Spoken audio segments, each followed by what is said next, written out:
Okay, today's book is The Gay Science by Friedrich Nietzsche. I want to preface this by saying this book is a bad translation. I think the title should be The Joyous Science. I think that's much more accurate because it's about the science of happiness. You know, the word gay has changed in definition since the 50s when this book was translated, so I think maybe it's time to change the title as well. But anyway, the book is tremendous. I think this is my new favorite book by Nietzsche. It used to be Thus Spoke Zarathustra, but I think there's too many things in this book that I related to. There's too many things that I enjoyed. And, you know, it has all of Nietzsche's classic ideas. I will explain some of them for people that don't know who Nietzsche is. But overall, I think this book is a must-read. Very, very fun towards the beginning. It gets a little wordy to the end, and it gets a little preachy towards the end. And there's certain things I disagree with. I think Nietzsche misclassifies Christianity. I think he doesn't really understand the spiritual side. And, you know, Nietzsche himself doesn't really give any credit to metaphysical principles or anything beyond himself. And I think this is one major lacking. But the thing about Nietzsche is he's too close to Emerson for me not to love.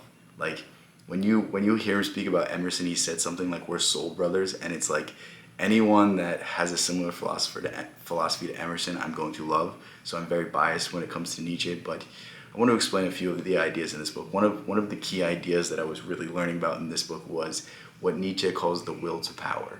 He disagrees with Schopenhauer. Schopenhauer is like his basic premise. I can't remember the phrase. It's something like the will to live or something like that is what he calls it. And basically what Schopenhauer believed was that the entire existence of man was predicated on the belief of self-preservation. Nietzsche takes this a bit further. He says the sole goal of man is to gain power, is to gain recognition. And there's a passage in this book. This book is a bunch of aphorisms. I think that's how you say it.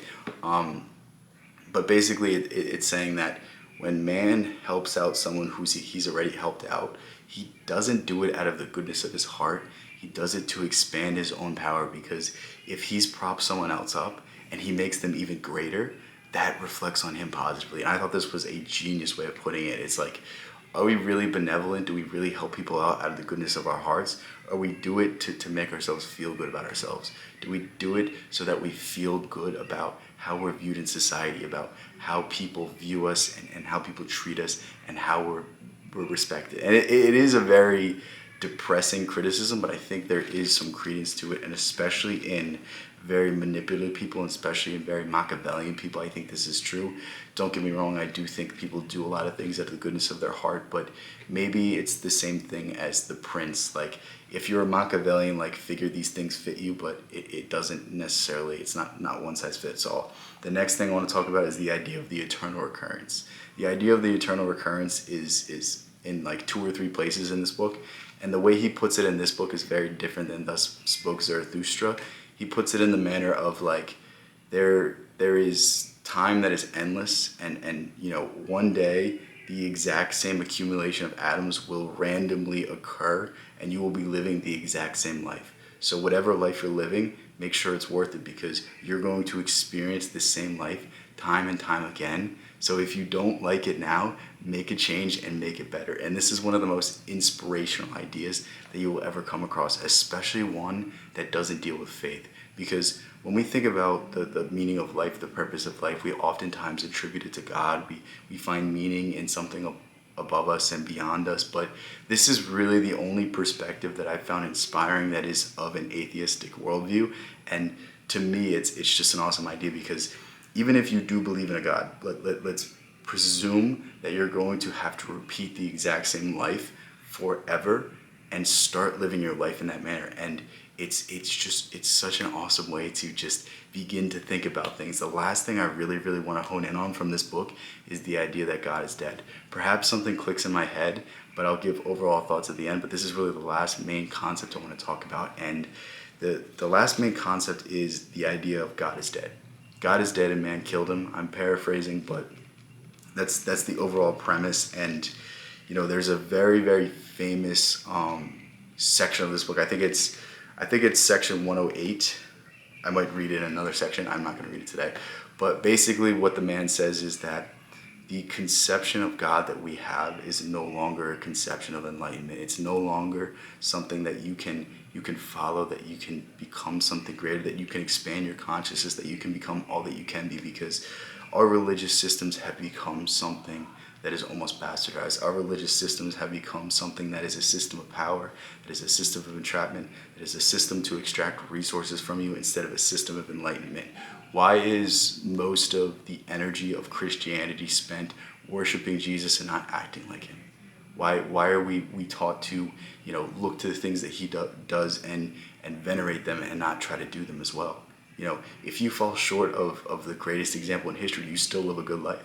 But we're not taught to live and act like him. And this is where I agree with him. I think some of his other criticisms of Christianity are kind of off base, because he focuses really on the dogmatic side. He doesn't focus on the good everyday people. He focuses on the institution. I think there's a difference between Christians and the churches and the institutions and the power system. I think there's a big disconnect between these two. And if you take it as a personal experience, as a personal journey, it's one of the most inspirational things that you will ever explore. But if you put it in the institutionalized form, I think it does water down the message, and I think it does take away from some of the greater aspects of your life. And this all leads into Nietzsche's idea of the Übermensch, the idea of systems holding back individuals, the idea that if you subscribe to any one belief system, then you're in some way giving up a piece of yourself, because you might disagree on this one point, but because you belong to this group, you have to curtail this. And we do this every day with everything that we agree to. Whether it's your job, you can't, fly around the country because you have to go to work. You can't, travel the world. You can't do things that you want to do because you have this responsibility. It's the same thing with your belief systems. Because you're a Christian, you can't explore, Eastern ideologies. You can't explore, meditative practices. You can't do these things because you're set in this one belief system. And that is the overall idea of it.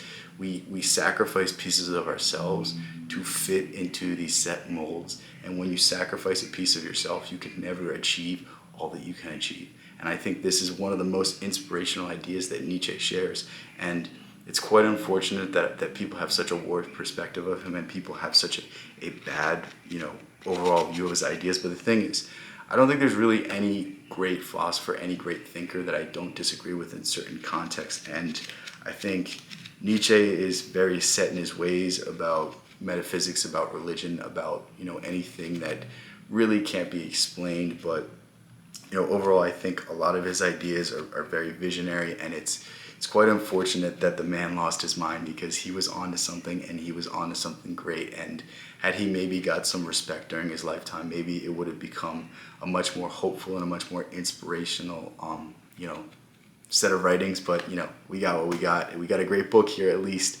And this is something that I think you should definitely read. If you haven't read any Nietzsche, I think this is the place to start, because one, it's not really that complex. It might be hard for you to get through because it's a philosophy book, but I definitely think it's better to start with this than Beyond Good and Evil, because when I was reading Beyond Good and Evil, I'm like, this is the most depressing thing I've ever read. I don't like this. This guy's a genius, but it's just not fun to read. It's not inspirational. It's not something that I want to come back to. But this book is very different. It's poetic at times. It literally starts with like 100 poems. It ends with like 50 songs. Like, I'm just guessing numbers here, but like, there's a lot more to this book, and it doesn't read like philosophy. It reads like poetry. It reads like something more expressive, and that's another reason why I liked it so much. And it's almost like, when you read the Tao Te Ching, it's so deep, it's so intricate, it's so expressive because of the ambiguity. And I think Nietzsche does a great job of tackling very complex topics, but at the same time keeping his explanations so brief that like these lessons still hit today. Because when you think about like a sci-fi movie, when you watch a sci-fi movie, or you read like 1984, like 1984 has passed 40 years ago. So reading 1984 today, you look at the title, you're like, well, this prediction was off. So it takes away from that. Like, it's the same thing. The more you write, the more you try to describe things, the more you ascribe it to your set worldview, the more you restrict it and restrict its future implications, its future benefits to a reader, we're like 150 years later. And I think it's masterfully done. I think it's something you should definitely pick up. I will link this book in the description. I love you guys so much. Thank you guys for all the support. If you want to read some of my own writings, I wrote something in a similar style to this. It should be out in the next few days. Go ahead, join my school community. That's where you get all my writings. That's where you get all the things that I do on the more creative side of things. But yeah, peace out. I'll catch you guys in the next one. Thank you so much. Support recently has been crazy. Can't wait to keep going.